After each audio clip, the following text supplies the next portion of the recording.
After watching Suicide Squad, I did not want to review this movie because I knew that it was going to turn into a rant over the editing, so I'm going to start backwards. And then you can stick around to hear my anger over the edit, or you can watch this awesome video here.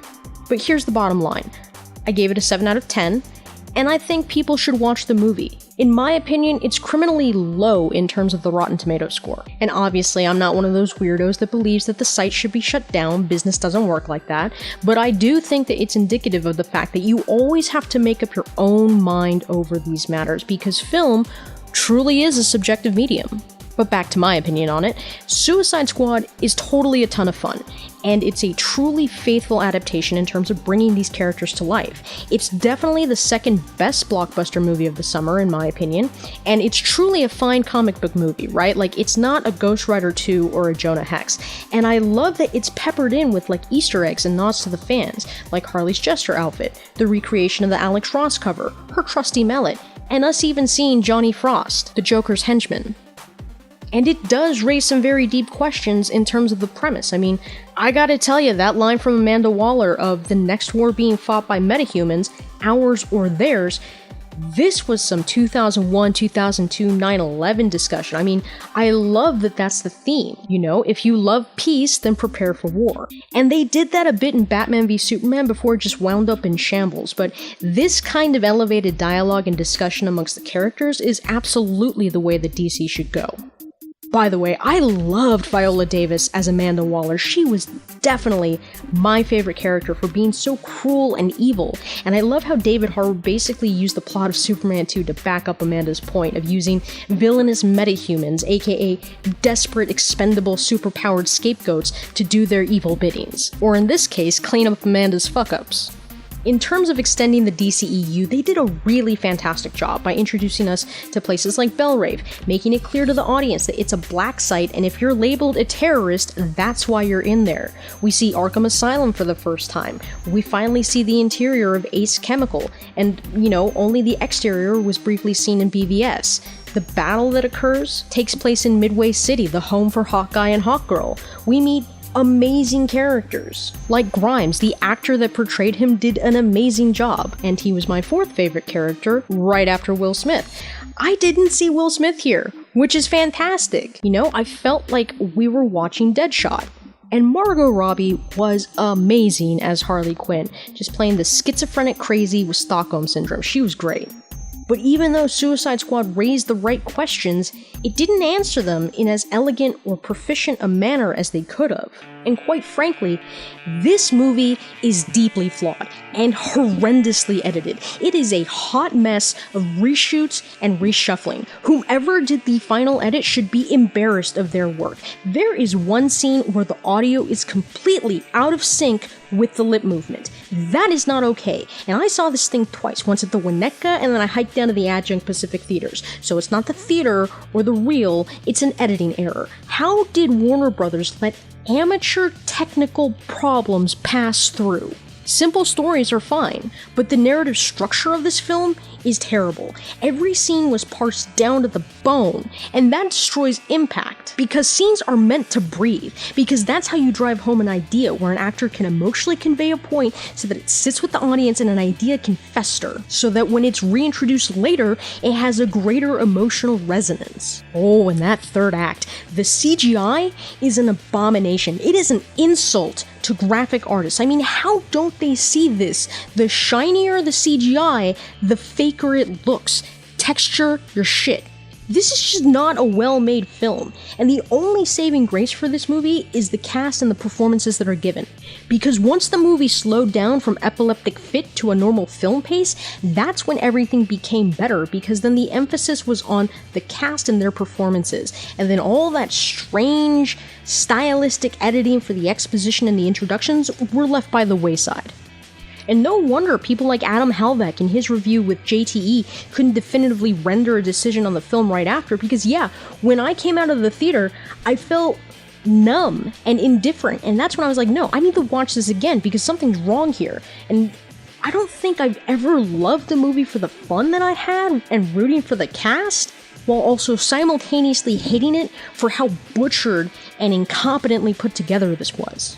I mean, no joke, there are times in the beginning where I covered my face with my hands because some parts were just so cringeworthy. And hey, David Ayer is being a great soldier for Warner Brothers, towing the company line that this was his cut. Bullshit. This film is a hatchet job. It's another hatchet job from Warner Brothers. It's a cobbled together mess of reshoots, and you can tell from how inconsistent it is that more than one person assembled this. Because there is no way that you could convince me that the director of End of Watch and the writer of Training Day was satisfied with this cut. I mean, he just completed Fury, which was an extraordinarily brilliant film. Even Harsh Times and Sabotage were not disjointedly cobbled together. And all of my anger over the edit is not Rotten Tomatoes' fault. That's Warner Brothers, because again, they went in there and they messed it up. And whomever the producer or executives were that decided to make this the PG-13 cut or to get in the trailer house to make a new cut, they just burned hundreds of millions of dollars. And if I were an investor in this film, I'd want the CEO fired because Tsujihara let that happen, and this was a horrendous waste of money. But there is a brilliant film in there, and I'm sure that it will surface one day. But you can just tell that there are so many scenes that are missing. Like the discussion at the end of the bar, where Rick Flag basically says, you know what, forget it, you guys can go, and Boomerang runs away, but then 2 seconds later, he's back in line with the rest of them? What happened there? Someone probably convinced him to come back and join the group, and it was probably Katana, and that scene is not there. But the majority of my complaint is based on post-production aspects of the movie. For instance, the title cards, for the most part, are poorly executed. They went more Project Greenline Season 3 Feast when they should have gone Stranger Than Fiction. Honestly, the only 2 cards that I liked were Captain Boomerang's and Rick Flag's. And while conveying Harley Quinn's fractured psyche was the right idea, it's like the Martha thing in Batman v Superman. It goes back to the execution because it's cool to tell an audience that, hey, Harley Quinn does sometimes zone out and flash back and lose grip on reality, because in the comics, in one scene, you'll be having a normal conversation, a normal interaction, and then boom, the next panel has a complete animation switch and you're suddenly in a Swoozie cartoon. I mean, when I walked out of the second screening, I even overheard a group of teens saying that they didn't get that scene. That scene went over the heads of one of your target demographics, and that's because of the edit. And I completely get why they use shades of purple and green to signify when Harley's losing grip on reality, because it matches to when she was shocked on the temples, where the Joker, with his green hair, he was also wearing a purple glove, hence the purple and green, but those were ugly colors. They needed to use different shades if they were going to go that route. As for Enchantress, she looked amazing when she was the Blair Witch, but there had to have been a lot of special effects missing, because they had her popping and locking all over the third act. She really did look like a combination between the wacky wavy inflatable arm guy and the hula dancer. But seriously, with the CGI, when Diablo switched into the Mayan god that he's possessed by and started battling Enchantress's brother, it looked terrible. I mean, it looked like a battle between the Destroyer and Thor and that burning tree in Lord of the Rings. Granted, I will give them praise for that depiction, because he really did have a nice emotional arc throughout the film, and it was extremely similar to the New 52 origin, even down to depicting his resistance to wanting to use his powers. But I really have to emphasize and drive this point home regarding the CGI, and that being that Warner Brothers should have spent less money on the music and more money fixing the special effects, because in the age of the Jungle Book and YouTubers pulling out After Effects and making better effects than multi-million-dollar films, 1999 quality CGI is not acceptable. And poor Jared Leto, he's all sad and depressed in interviews because so many of his scenes were cut out, and honestly, the screen time that's allotted to him, I want to say that he's fine as the Joker, but at the same time I also feel like there's insufficient material given so that I could render a decision on what I think about his characterization. But honestly, this edit was terrible, and that's where my anger comes from. Because this feels like someone delivered a beautifully cooked piece of filet mignon, and Warner Brothers said, you know what, it's not hot enough, so they tossed it in the microwave and they ruined the cut. And as fans, we deserve better. Warner Brothers has been responsible for screwing up the DC universe thus far. And they are a billion-dollar company with so many resources at their disposal, there is no excuse. And frankly, I fear for Wonder Woman. Like, I hope it's good, especially since it's going to be the first film where Jeff Johns is completely overseeing the production instead of being brought in at the last minute to fix things like with Suicide Squad and BVS.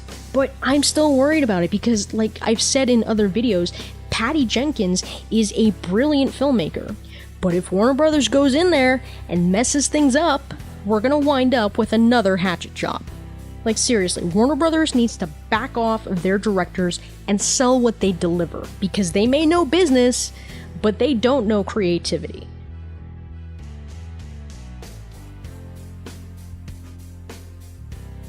So as I said, 7 out of 10, a C rating. I'm disappointed because it could have been so much more, but at the same time I have to look at what we have, and I did have fun with it. And I'm probably going to watch it again and again and again. So I recommend that you watch it, make up your own mind, and tell me down in the comments below how you feel about it. But yeah, I am worried because Warner Brothers is self-sabotaging themselves, and thus far, they seem to be the problem, because they're getting in the filmmaker's way. This was not a David Ayer movie, I do not believe that this was his cut, and a brilliant film got mangled in the editing room.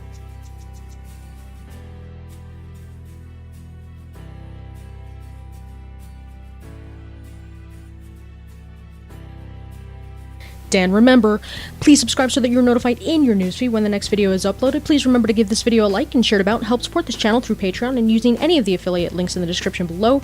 You people are awesome, as always, and thanks for watching.